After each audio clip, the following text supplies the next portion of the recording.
Appreciate it. Thank you. This next one's for my main man. Yeah. I was very lucky. I know it's hard to believe. I know, man. I'm trying to figure out where I'm going with this. You guys spare me some time. No, I know what I want to play. It's just how I want to play it, you know. You know what I mean. That is what I want to play.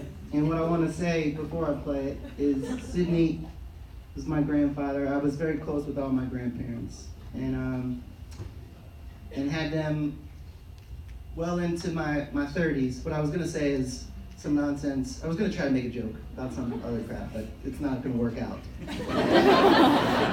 I should have just kept that inside. I just keep going on the train that I'm riding.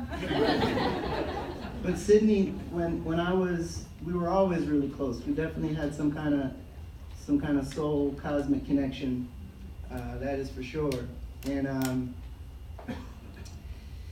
when I don't know how old I was. I'm bad at time and ages and things. But when I was quite younger than I am now, when I was a little guy, little slimmy boy,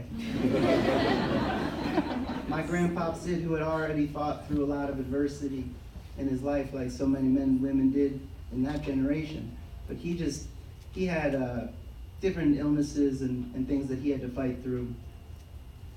And he was hit with a massive stroke, you know.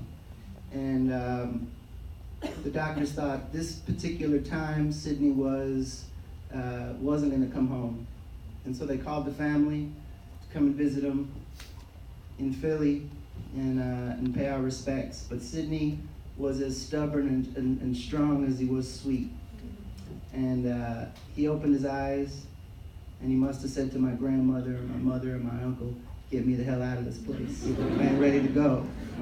And so that's what they did. And they took Sydney home, and the stroke really messed with him real bad. And it messed with his speech, took away a lot of his words. It took away his ability to shake it the way that Sydney once could shake it. That dude had some swagger, ladies and gentlemen. Believe it.